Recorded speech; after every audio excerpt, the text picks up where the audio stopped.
Oh, hi. Welcome. English 1302, week 4. Okay, first of all, your first quiz got pushed back by a week. Watch your class announcements and class email for updates on the date and the rules and the ways of taking that, your options on taking that. Your first paper is still due Sunday before 11:55 p.m. Be sure you read the assignment sheet carefully. Look over all the instructions you've been given. Look at the comments made on your rough draft if you submitted one. And good luck.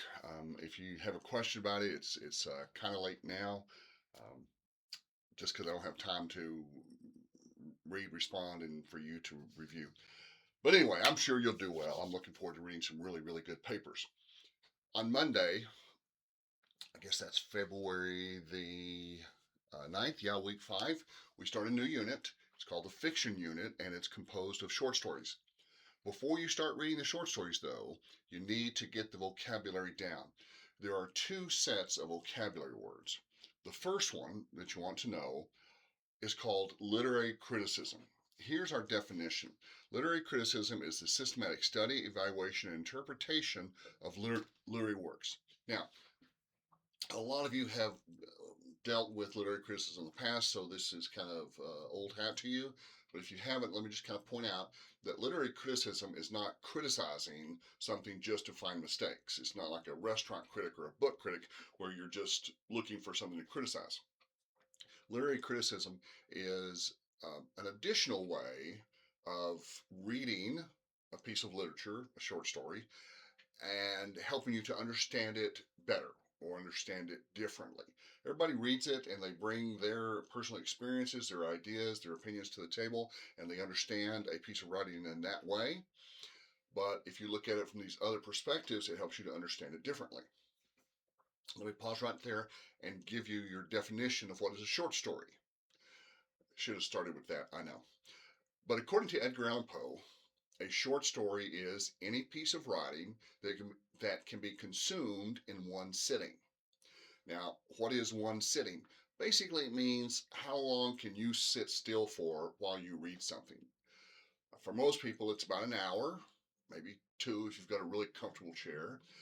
But what does it mean, literature that can be consumed? It means read and fully understood, not just glance at, not just read over or skim over, but you can read it and read it carefully, read it closely, and really understand it in the amount of time that you can sit there and be comfortable. So basically, something can be read and understood in about an hour or so. Thank you, Mr. Poe. All right, the first group of vocabulary words you want to familiarize yourself with, that's a euphemism for learn. The first words you want to learn are the ones called literary criticism.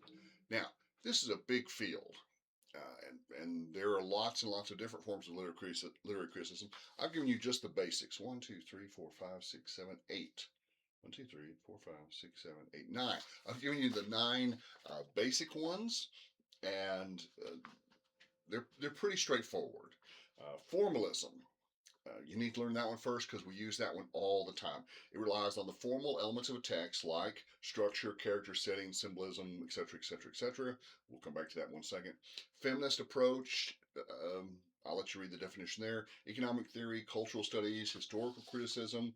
When we talked about the life and times of William Shakespeare before we read Macbeth, we were using historical criticism. Psychological theory, and there's a lot of psychological theories. I only gave you one, Freud. Deconstruction, very interesting one. We do use deconstruction a couple times in here. Reader response and new criticism. So be sure you know those. Now, once you've looked over those, kind of taking notes on those. Oh, and I really, really, really do encourage you print these out.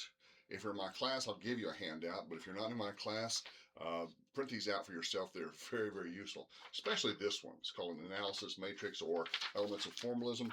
And it's just a list of the elements of the different types of formalism, the different parts of formalism.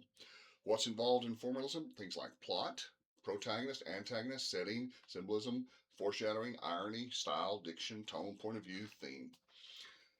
So you need to learn those words and then learn how to apply them. And again, I encourage you to print out, I think it's 14 of these because it will really help a lot if you read the story and then fill in the form.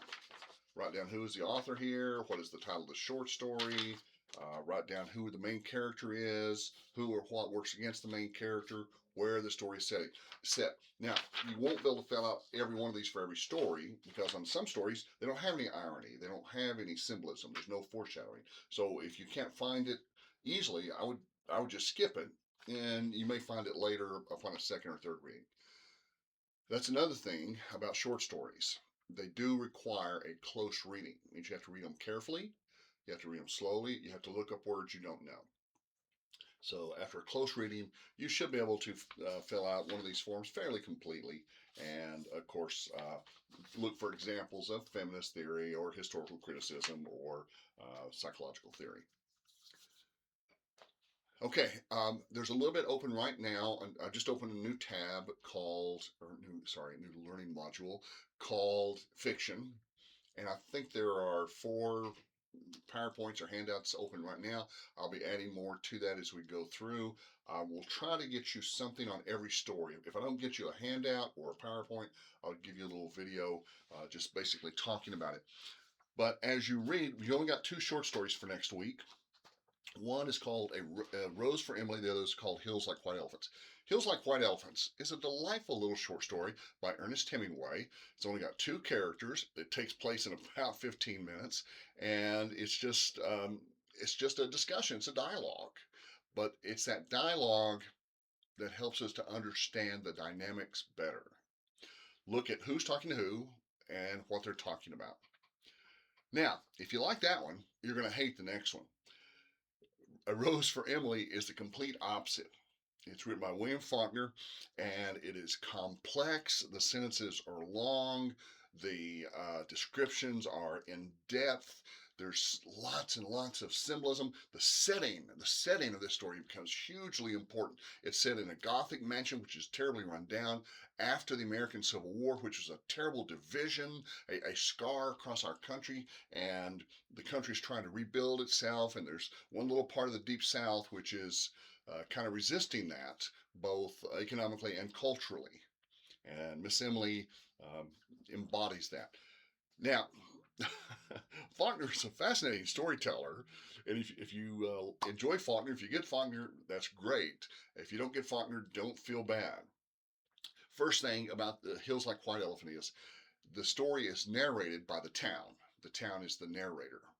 And so when the story opens and it says, Miss Emily was our duty, our care, and our responsibility, the town is saying we had the duty to take care of Miss Emily. Her father was a Civil War hero, and he pushed away all her suitors. You really have to read between the lines to get a lot of this. I'm telling you stuff that I've picked up after a couple of readings, but because it doesn't say that in the story. You have to kind of figure it out based on what's being said. Also, the timeline, it does not follow just Monday, Tuesday, Wednesday, Thursday.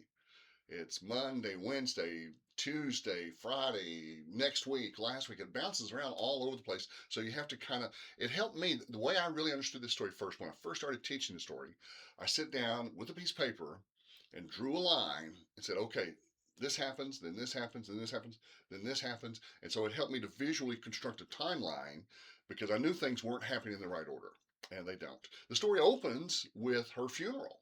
The town all goes to her funeral. But then it goes back and tells you about her life from a young girl to an old lady, and it kind of bounces around a little bit in between there. And it's an interesting story just in the depth of detail and the examples and stuff. I think I know you'll understand it if you apply the effort. But on week 6, we started a little Edgar Allan Poe and a little scary there. Then we got a wide variety of stories this semester. I hope you'll enjoy them all. Be sure to read them with an open mind and an open attitude, a good spirit, because there's a lot there to take from literature to grow from. As always, if you have any questions at all, let me know. Oh, about the quiz. Okay, the quiz is next week. I think we said Thursday of next week. If you want to come take it with my class, you're welcome to. We're in the South Plains College Lubbock downtown campus. just off 13th and Avenue Q, across the street from Dirk's. And I'm literally pointing at these buildings. You just can't see them.